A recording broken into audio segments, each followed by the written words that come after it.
Well, hey there guys, and welcome back. On this week's show, my top 10 list of table saw safety tips.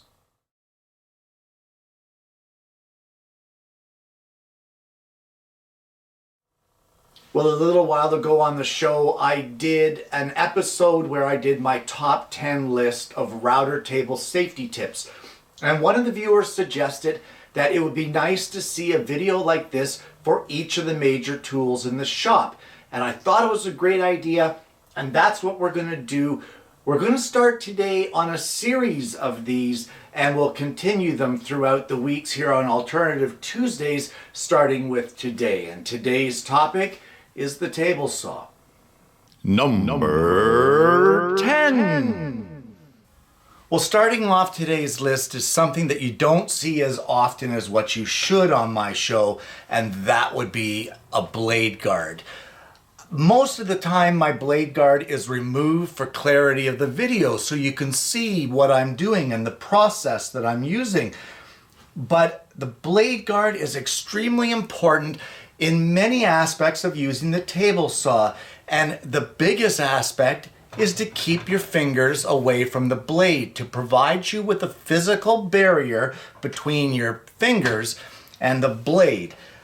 Whether it be from accidental slips or just not paying attention, or whether it be that you misjudged the cut a little bit and got your hands a little too close because you forgot to use a push stick, this little blade guard here is going to save you a lot of pain and a lot of problems should you ever have a mishap. Number 9. Coming in at number 9 is something that a lot of people don't really consider as safety. And what that is selecting the proper blade for the proper cut.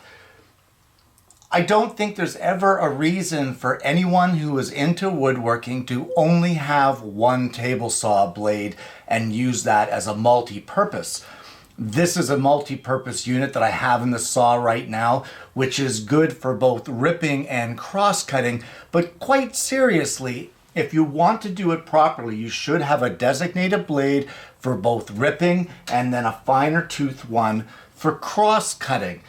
And what this does is it prevents the blade from working too hard. If you try to use a cross-cut blade to do a thicker rip, what's going to happen is that blade's going to start to bind. It's going to start to burn. The saw is going to work harder than what it has to. You're going to have to push harder than what you need to, and it's just a disaster waiting to happen. So at number 9, guys, proper blade for the proper cut. Number 8. Well, number 8 is something that I'm a big fan of, and what that is this right here. And that would be a zero clearance insert for all of your cuts where possible. The reason for that is I don't like having a gap on either side of the blade where it's possible on smaller cuts for the stock to tip down into that and cause it to bind against the blade. It prevents chips or your work from falling down inside, and it's just a much safer way to make a cut. Anytime you're leaving gaps between your blade and the surface of your saw, you're leaving it so that your work is unsupported. And a supported piece is a safer piece. So at number 8, good old zero clearance inserts. Number 7. Number 7 could not be more simple or be more self-explanatory. And what that is dust collection. Guys, if your table saw has a 4-inch dust collection port, that should tell you right off the bat that this machine creates a ton of dust. If it thinks that it needs a 4-inch port to take that dust away, then you really should be looking into something that's a little stronger than a shop vac for this application. The larger tools like the jointer, the thickness planer, the bandsaw, the table saw, they all use, for the most part, I would say a 4-inch port. And utilize it. Keep that dust out of your lungs. It's not going to take 100% of the dust, but depending on your saw, it's going to get a large percentage of it. If your saw does not have dust collection, if it's say a contractor saw, there is plenty of options out there that you can modify the saw in such a way to get some form of dust collection, and you really should be looking into that. So at number 7, keep it out of your lungs, keep it in the machine. Dust collection is your friend. Number 6. Number 6 is something that far too many people take for granted, and far too many people make a quick cut and ignore because it's just one cut. And that would be PPE, or personal protective equipment. Guys, that is things like safety glasses, a face shield, hearing protection. These are all things that should be used when using your table saw. I'm not going to say that you require a face shield, but for me, I don't make a cut on it without it. Years ago, I used to not use it, and I got cracked with a piece of walnut across the bridge of the nose on a bit of a kickback one time, and that was enough to say no more. From now on, every cut gets a face shield. So some people would call this overkill. I call it, I don't want another smack in the face by a piece of walnut. So there you go, guys, at number 6, personal protective equipment. Just a little side note, guys, for the PPE, if it's not easy to access and you can't grab it quickly, you're not going to use it. If it's a pain in the neck to get at, you're going to forget it more times than you're going to remember. So keep it easily accessible and where you can grab it at a moment's notice. Number 5. Number 5 is really a no-brainer. I mean, how many of these things do you need? And that, guys, is push sticks or push pads or whatever you can use to keep your fingers and your hands away from the blade. Using push sticks and pads while pushing through any cut on the table saw can make it and will make it much safer than doing it without. Does it prevent you from having an accident? No. That's why it's called an accident. You don't know it's going to happen. There is no prevention for it, but you can try to protect yourself ahead of time. We can see on ones like this that there is damage from the table saw here where this is sliced all the way along. And if that were to be my fingers or a slip, that would cause some serious damage. So when should you use this? Should you use it for every single cut? You know what? It doesn't hurt to do that. But here's a little thought for you. If you can take your hand and span it out, and if you can put it between the fence where you're cutting and your blade, if you can touch, get a push stick. Anything more than this, you are fairly safe to push it through, but honestly, for my liking, that would be the time that you would use a larger push pad. And again, should you incur a kickback and that wood drags your hand in, what is it dragging in? This, not your hands. So even though it's not really imperative when you get this kind of distance away, honestly, guys, why take chances? Push sticks and push pads. Use them. Number 4. Well, number 4 is all about trying to prevent kickback. And the way that we do that is with this little guy right here. And you're saying, wait a second, that's a blade guard. No, that's not what I'm talking about. What I'm talking about is a splitter. And that's what this steel plate is right here. This is not necessarily the means for mounting your blade guard. This is a splitter. And if you're not using that splitter because for some reason you're not using your blade guard, you better be putting in one of these. And what that is a riving knife. So what is the purpose of a splitter or a riving knife? Its purpose is to prevent kickback. And the way that it does that is as you're pushing through a cut, as it comes along, should the back end of the blade, which is trying to pull that corner back this way, should it hook and try to do that kickback thing, as it gets to the back of the blade, you can see what it's going to hit.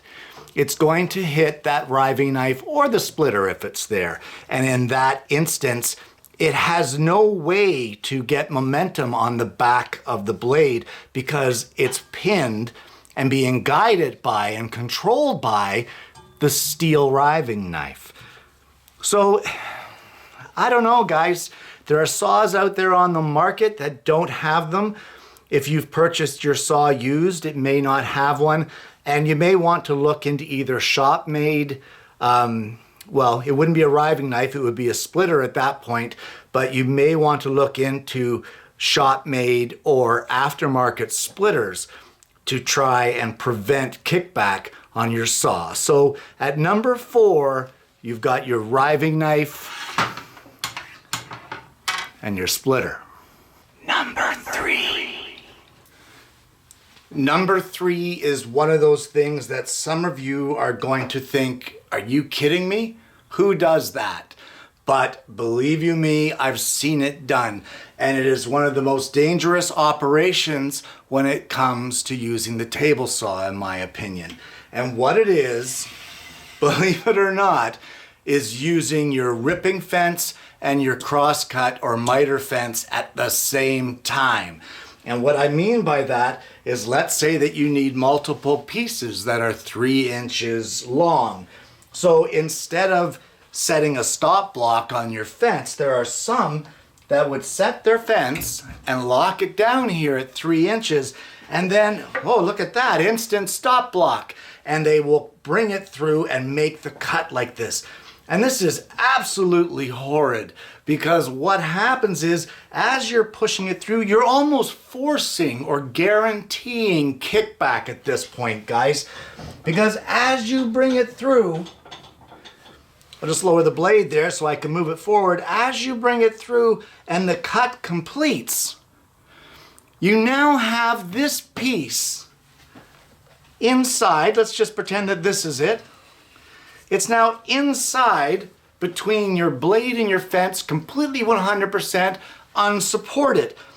And what's going to happen to that piece? I'm going to tell you what's going to happen to that piece. That blade is going to grab it, because vibrations of the saw and natural movement is going to pull it to the blade. It's going to grab that corner and it's going to fire that thing back at you so fast you won't have a clue what happened and you won't have a way to prevent it.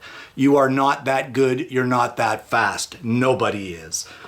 So please do not use your ripping fence and your crosscut. If you do want to set it up like that so that you can use it as a stop block, use an auxiliary block on it. 3/4 inch thick. You need a 3 inch piece. So you'll set your fence at 3 3/4.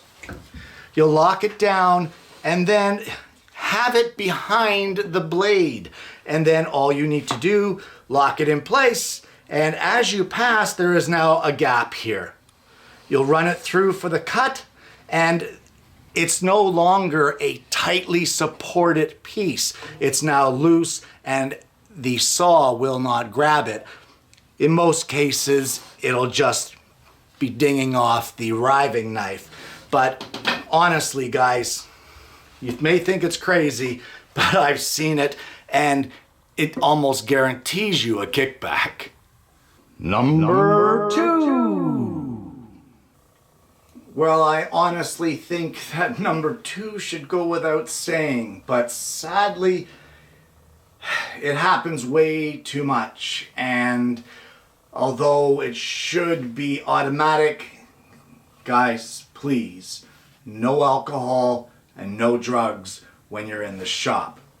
You are dealing with machines that have no emotion, no sentimental attachment to your fingers, and as well, they are designed to cut materials that are 10 times harder than any bone or any skin in your body. Honestly, guys, you need your wits about you at all times in the shop. You need to be concentrating. Forget the beer, forget your rye, forget having your special little cigarette. Give it up. Don't bring it in the shop. Do your work in the shop the way that you want. Do it safely and with a clear head. And when you're done, sit down, have a beer, smoke a joint, whatever you want to do, whatever suits your fancy. But it has zero place in here where the tools are. So please, guys, at number 2, take it very seriously when I say clear head, no drugs, no alcohol, no impairment whatsoever. Number 1. Well, at number 1, I'm sure that you can guess what I'm going to say.